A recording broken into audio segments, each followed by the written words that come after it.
আসসালামু আলাইকুম। আমরা আজকে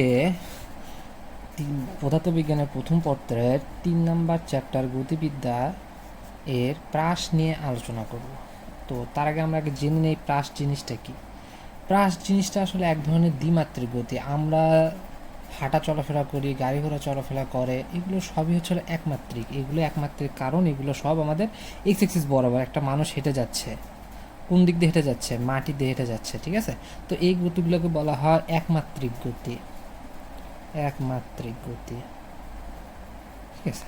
আবার দেখা যাচ্ছে একটা ফুটবলকে যদি কিক করা হয়, একটা বল এখানে আছে, বলটাকে যদি আমরা কিক করি তাহলে বলটা কী হবে? উপর দিকে উঠে যাবে, ঠিক আছে। এই উপর দিকে উঠতেছে, এই গতিগুলো হচ্ছে আমাদের দ্বিমাত্রিক গতি। কিভাবে দ্বিমাত্রিক হচ্ছে? দ্বিমাত্রিক, ঠিক আছে। তো এটা কিভাবে দ্বিমাত্রিক হচ্ছে? দেখো এদিকে বলটা ছিল এইখানে, বলটাকে যখন কিক করা হলো তখন সেটা এই বরাবর সামন দিকে আসছে, ঠিক আছে। এটা এক্স এক্সিস। আবার উপর দিকে উঠছে, এটা হলো ওয়াই এক্সিস, ঠিক আছে। এই জন্য এটাকে বলা হয় দ্বিমাত্রিক। একই সাথে এক্স অক্ষ বরাবর এবং একই সাথে ওয়াই অক্ষ বরাবর চলমান, সেই জন্য এটাকে বলা হচ্ছিল দ্বিমাত্রিক। আর এটাতে দেখো একটা লোক বা গাড়ি ঘোড়া যেগুলো আছে সেটা সব সময় একটা এক্সিস বরাবর যাচ্ছে, সোজা একদিকে যাচ্ছে, এটাকে বলা হলো একমাত্রিক গতি।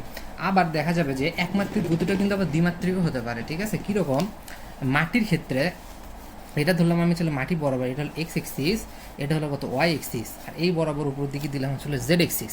একটা লোক যদি এই বরাবর যায়, আবার আমি বলি এই বরাবর একটা এক্সিস দিলাম আমি এক্স, এই বরাবর একটা এক্সিস দিলাম আমি কত? ওয়াই। আর আরেকটা এই খাড়া উপরের দিকে যেটা আছে সেটা হলো কত? Z axis. তিনটা এক্সিস। একটা লোক যদি এই বরাবর হাঁটে তাহলে সেক্ষেত্রে কী হবে? এক্স অক্ষ বরাবরও সে আসতেছে এই পয়েন্টে, আবার ওয়াই অক্ষ বরাবরও তার ডিস্টেন্স পাওয়া যাচ্ছে। এই বরাবর এক্স অক্ষ, এই বরাবর গেলে কত? ওয়াই অক্ষ। এই গতিটা তার আবার কিন্তু দ্বিমাত্রিক, ঠিক আছে। আচ্ছা, তো এক স্ট্রেট লাইন বরাবর গেলে সেটা হয় একমাত্রিক, যদি দুটো অক্ষ বরাবর যায় সেটা হচ্ছে দ্বিমাত্রিক। তো আসলে ফুটবলটা সেটা আসলে দ্বিমাত্রিক না, এটা আসলে ত্রিমাত্রিক হয়। যে এইখানে ফুটবল যেটা কিক করা হয়, বা বিমান, পাখি, বা পানির ভিতরে মাছ, ঠিক আছে, সাবমেরিন, এগুলোর গতিগুলো আসলে ত্রিমাত্রিক হয়। কেন ত্রিমাত্রিক হলো? আচ্ছা, একটা ফুটবলকে যখন কিক করা হয়, এখানে ফুটবল, এখানে যে বার পোস্টটা থাকে, তো বার পোস্টে কিন্তু সোজাসুজি যায় পড়ে না। দেখা যায় যে আমাদের একটা ফুটবলে কথা বলে যে রেইনবো শট আছে, ঠিক আছে। রেইনবো শটটা কীরকম হয়? এইখানে আছে সোজা সামনে হচ্ছিল বার পোস্ট, কিন্তু একটু বাতাস থাকার কারণে ওটা একটু এইরকম একটু কার্ভ করে চলে যায়, ঠিক আছে। তো ফুটবলটা ছিল এইখানে, এখানে হলো বার পোস্ট, ঠিক আছে। তো সোজাসুজি কিক করলে এইভাবে উড়ে যাওয়ার কথা ছিল, তাই না? দেখো উড়ে যদি যায় তাহলে উঠতেছে উপর দিকে, সেটা হচ্ছিল কত? Y axis. এই বরাবর যাচ্ছে সেটা হলো কত? এক্স এক্সিস, ঠিক আছে। এক্স অক্ষ, ওয়াই অক্ষ। কিন্তু রেইনবো শটগুলোতে কী হয়? এইভাবে একটু কার্ভ করে যায়, ঠিক আছে, কার্ভ করে যায়। তাহলে এখানে দেখো এই বরাবর যাচ্ছে, বার পোস্টে পৌঁছালো এক্স এক্সিস, ওপর দিকে উঠতেছে ওয়াই এক্সিস, আবার একটু কার্ভ করে যাচ্ছে না, বাঁকা হচ্ছে, ওটা ছিল জেড এক্সিস। এই বরাবর জেড এক্সিস, এই বরাবর এক্স এক্সিস, ওপর দিকে উঠতেছে ওয়াই এক্সিস, আবার এই বরাবর যাচ্ছে সেটা হলো জেড এক্সিস। তাহলে তিনটে এক্সিস বরাবর আসলে মুভ করে, ঠিক আছে। এই জন্য এগুলো সচরাচর ত্রিমাত্রিক, ঠিক আছে। তো আমাদের এখানে যেটা নিয়ে আলোচনা করেছে সেটা দ্বিমাত্রিক, মানে এক্স অক্ষ আর ওয়াই অক্ষ নিয়ে আলোচনা করা হয়েছে শুধু। তো আমরা এটা নিয়ে আলোচনা করব। তো প্রাস জিনিসটা তাহলে এখন আমরা দেখি কী জিনিস।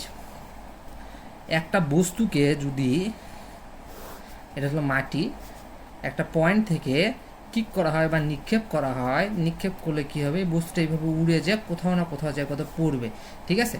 এই যে বস্তুটাকে এইভাবে নিক্ষেপণ করা হলো, এই নিক্ষেপণ বস্তুটার নামই হলো কত? প্রাস, ঠিক আছে। আচ্ছা, এ তো প্রাস জানার জন্য আমাদের আরও কিছু টার্ম জানতে হবে। সেটা হলো এখানে এই যে পয়েন্ট, সেটার নাম হলো নিক্ষেপণ বিন্দু। নিক্ষেপণ বিন্দু, ঠিক আছে। তো একটা অ্যাঙ্গেল করে এটাকে কি করা হয়েছে? নিক্ষেপ করা হয়েছে, সেটাকে বলা হয় নিক্ষেপণ কোণ। নিক্ষেপণ কোণ। তো একটা বেগে নিক্ষেপ করা হয়েছে, এই বেগটার নাম হলো কত? আমাদের ভি নট, আদি বেগে নিক্ষেপ করা হয়েছে, ঠিক আছে। আচ্ছা, তো বস্তুটা একটা উচ্চতায় পৌঁছেছিল, এটাকে বলা হয় সর্বোচ্চ উচ্চতা, এইচ দ্বারা প্রকাশ করা হয়। এটার নাম হলো কত? সর্বোচ্চ উচ্চতা, ঠিক আছে। আচ্ছা, আর বস্তুটা দেখো এইখান থেকে উড়ে, এটা হলো কত? সর্বোচ্চ উচ্চতা। এটাকে আসলে ওয়ার মানটা বের করতে হয়, আর এখান থেকে এসে পড়ছে কত? এই পাশে আসে। তো এইখান থেকে দেখো এক্স অক্ষ বরাবর এখান থেকে শুরু করে এই পয়েন্টে এসে পৌঁছেছে, এটাকে বলা হয় আর দ্বারা প্রকাশ করা হয়। আর মানে হলো আনুভূমিক পাল্লা। আনুভূমিক পাল্লা, ঠিক আছে। আচ্ছা, আরেকটা টার্ম আছে, সেটা হলো তোমার হচ্ছে বিচরণকাল, নাম হলো কত বিচরণকাল। বিচরণকাল এটাকে টি দ্বারা প্রকাশ করা হয়, আর একটা আছে হচ্ছে কত সময়, এটাকে ছোট হাতের টি দ্বারা প্রকাশ করা হয়, ঠিক আছে। দুটো এক জিনিস না, দুটো হচ্ছে আলাদা আলাদা টাইপ। এই জিনিসটাতে আবার একটা ভুল হয় আমাদের।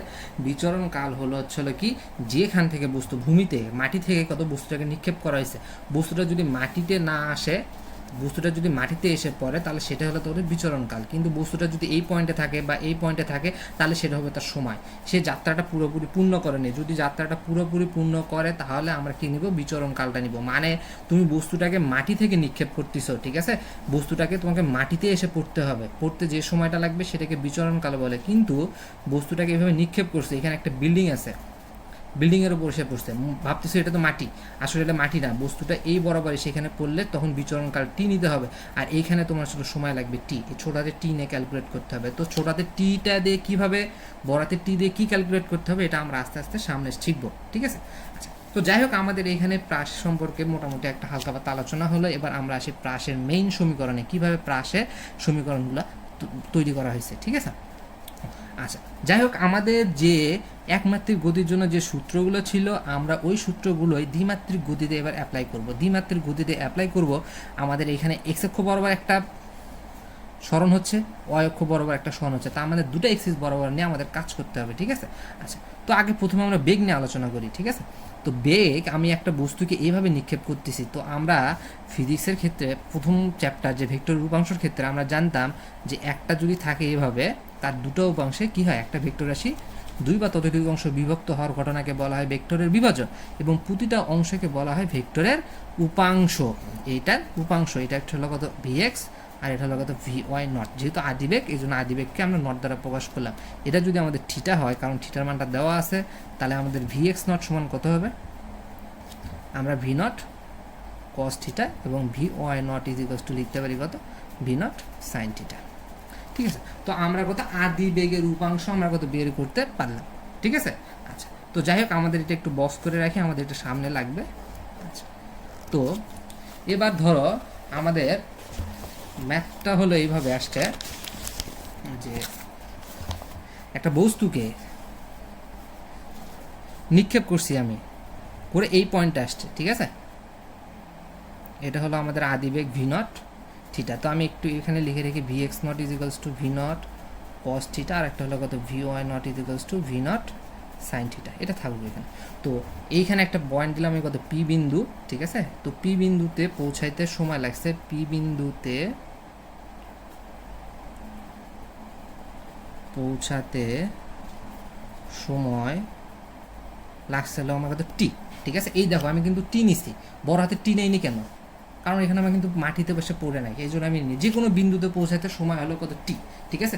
আর এটা যদি তোমার হচ্ছে মাটিতে এসে পৌঁছে, তখন ছোট হাতের টিটাই কী হচ্ছে, বড় হাতের টি হয়ে যাবে, ঠিক আছে। বিচরণকাল হওয়ার জন্য শর্ত হলো যে বিন্দু থেকে, মানে যেখান থেকে নিক্ষেপ করবা, যে লেভেল থেকে, ওই লেভেলে এসে বস্তুটাকে পড়তে হবে, না হলে টি ওটা কাউন্ট, বিচরণকাল কাউন্ট হবে না, ছোট হাতের টি হিসাবে কাউন্ট হবে, ঠিক আছে। তো যাই হোক, এখানে আসার পর বস্তুটার একটা বেগ প্রাপ্ত হয়েছে, সেই বেগটা হলো কত, আমাদের কত ভি বেগ। তো আমরা আবার অনুরূপভাবে আবার জানি কত, এই বেগের কয়টা উপাংশ থাকবে, দুটো উপাংশ, একটা ভি এক্স আর একটা কথা হলো ভি ওয়াই, ঠিক আছে। তো এখন কথা হলো ভি এক্স এবং ভি ওয়াইটা কীভাবে বের করবো আমরা, ঠিক আছে। আচ্ছা, এইগুলো আসলে আমাদের যে গতির যে সূত্রগুলো আমরা পড়ে আসছিলাম, ওই সূত্রগুলো দিয়েই হবে। আমাদের একটা সূত্র ছিল V is equals to V not plus এটি, এই সূত্র দিয়েই হবে। যেহেতু আমাদের উপাংশ কত এক্স অক্ষ বরাবর, সেহেতু আমরা কত এক্স অক্ষ বরাবর আমাদের কত হবে, V X is equals to V X naught plus A X T, আর একটা নিব আমরা এই পাশে V Y is equals to কত, V Y naught plus A Y T. যেহেতু টি সময় পর কোনো বস্তুর বেগ বের করতে হয় বললে আমরা কোন সূত্র দিয়ে বের করতাম, সবসময় এই সূত্র দিয়ে বের করি, ঠিক আছে। তো এইখানেও ওই সেম সূত্র দিয়ে, ঠিক আছে। আচ্ছা, তাহলে এখান থেকে আমরা ভি ওয়াই ইকুয়াল টু, আমরা দেখো ভি ওয়াই নটের মান আমরা কিন্তু প্রথমে বের করে রাখছিলাম, ভি নট সাইন টিটা। যেহেতু ত্বরণ কত, আমার বস্তুটা উপরের দিকে যাচ্ছে, তার মানে ত্বরণ জি কত, নিচের দিকে ক্রিয়াশীল, এই জন্য হবে কত, মাইনাস জিটি, ঠিক আছে। তাহলে আমাদের এখান থেকে কত হলো, ওয়াই অক্ষ বরাবর বস্তুর বেগটা বের হয়ে গেল, মানে এই উপাংশটা বের হয়েছে। এখন দেখি এই উপাংশটা ক্যালকুলেট করি কত হয়, তাহলে এটার মান হলো কত, V not sine V not cos theta plus 0 into T. A এক্সের মান 0 হবে। কেন 0 হবে এখন এটা একটা কোশ্চেন, ঠিক আছে? কোনো বস্তুর ওপর একটাই ত্বরণ ক্রিয়াশীল হয়, কোনো বস্তুর ওপর একটাই ত্বরণ ক্রিয়াশীল হবে, ঠিক আছে? তো আমি একটা উদাহরণ দিয়ে দেখাই।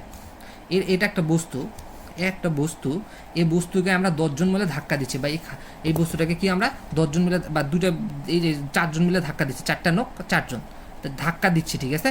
বস্তুটা যাচ্ছে কোন দিকে?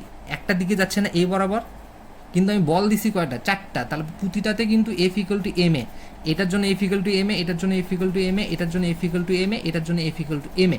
কিন্তু ফাইনালি রেজিস্ট্যান্স মানে টোটাল যে ফোর্স সেটা কিন্তু বস্তুটা কত একদিকে গেছে, মানে 4টা বল মিলে একটা বলে কনভার্ট হয়েছে। তার ত্বরণ থাকতেছে কয়টা? F equal to M A. যে ফাইনাল যে বলটা হচ্ছে তার ত্বরণ হচ্ছে কত? F equal to M A. শুধু একটা ত্বরণ হচ্ছে। আমরা 10টা বা 20টা বল দিই না কেন, বস্তুটা হলো একই দিকে যাবে। যদি তার দুটা ত্বরণ থাকতো তাহলে কি হইতো? বস্তুটা এইভাবে ভেঙে এক ত্বরণ এটা এদিকে আর একটা ত্বরণ এদিকে, যদি দুইটা ত্বরণ হয়, ঠিক আছে? তোমরা দেখো চলো বাসকে যখন ধাক্কা দেওয়া হয় তখন দেখো 10-15 জন মিলে ধাক্কা দেয়, ঠিক আছে? 10-15 জন কিন্তু একসাথে এক রকমভাবে ধাক্কা দিচ্ছে, কিন্তু বাসটা কিন্তু সোজা সামন দিকে যায়। তার মানে বাসের যে ফাইনাল ত্বরণ, সেই ত্বরণটা সোজা সামন দিকে, একটা ত্বরণ, কিন্তু কতগুলো বল মিলে দিছে ওখানে? 10-15 জন মিলে দিছে, ঠিক আছে? আচ্ছা, এই জন্য যত বলই প্রয়োগ করা হোক না কেন বস্তুর ফাইনাল ত্বরণ একটাই থাকবে, ঠিক আছে? তো যেহেতু বস্তুটা এখান থেকে উপর দিকে উঠতেছে, আর উপর দিকে আমাদের ত্বরণ মানে আসলে জি ক্রিয়াশীল থাকে, এই জন্য এখানে ওয়াই অক্ষ বরাবর জিটা আছে এবং এক্স অক্ষ বরাবর জিটা ত্বরণটা 0, ঠিক আছে? তাহলে আমরা এখান থেকে ভি এক্সটা পেয়ে গেলাম। আচ্ছা, তো এখন তাহলে আমাদের কোশ্চেনটা হলো যে টি সময় পরে পি বিন্দুতে পৌঁছায় এবং পি বিন্দুতে বেগ কত? পি বিন্দুতে বেগ ইকুয়াল টু হোয়াট? তো বি বিন্দুতে বেগ বলতে কি আমাদের এখানে ভি এর মানটা বের করতে বলছে, তাই না? তো ভিটা দেখতে কীরকম হচ্ছে? এদিক বরাবর ভি এক্স, এদিক বরাবর হলো কত? V Y. তাহলে আমাদের এখান থেকে ভি আর মধ্যবর্তী কোণ কত? আলফা ইকুয়াল টু কত? 90 ডিগ্রি না? তাহলে আমাদের লব্ধি সূত্র যেটা ছিল আমাদের কত ছিল? V square is equals to V X square plus twice V X V Y cos alpha. এখানে আলফার মান 90 ডিগ্রি, যেহেতু কস 90-র মান 0, তার মানে পুরো টার্মটা 0। তাহলে আমাদের এখান থেকে ভি ইজ ইকুয়ালস টু কত হবে?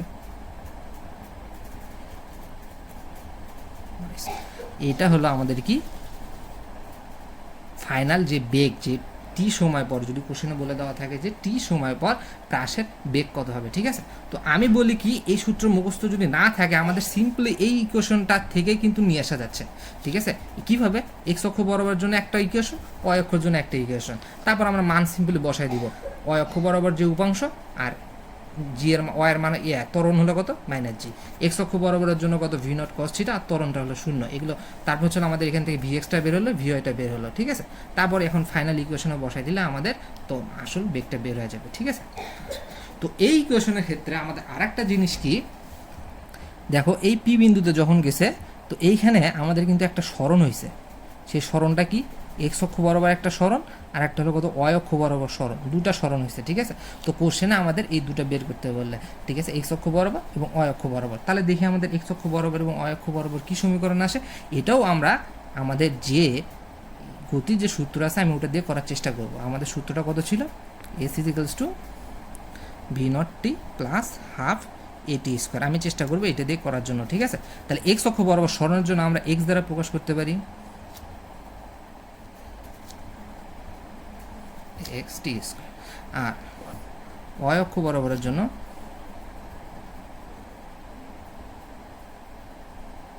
ঠিক আছে? তাহলে আবার মানগুলো বসায়। ভি এক্স নটের মান এই যে প্রথমে একদম লিখে রাখছিলাম, V not cos theta T plus half এর মান তো 0, ঠিক আছে? তাহলে এখান থেকে X is equals to V not cos theta T. তাহলে আমাদের কত বের হয়ে গেল? আমাদের কি এক্স অক্ষ বরাবর সরণটা বের হয়ে গেল। ওয়াই অক্ষ বরাবর যদি বের করতে বলে,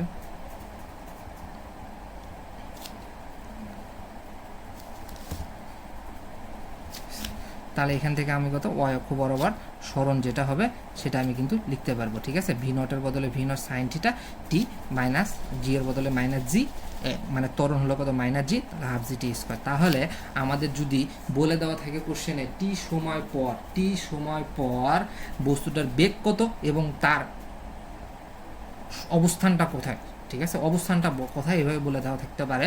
সেটা হলো কত, বেগ বের করার জন্য এই ইকুয়েশন, আর যদি সরণ বের করতে বলে বা তার অবস্থান বের করতে বলে সেক্ষেত্রে এক্স অক্ষ বরাবর সে এতটুকু দূরত্ব এবং y অক্ষ বরাবর এইখান থেকে যে ডাটাগুলো দেওয়া থাকবে সেখান থেকে আমাদের বের করে করতে হবে।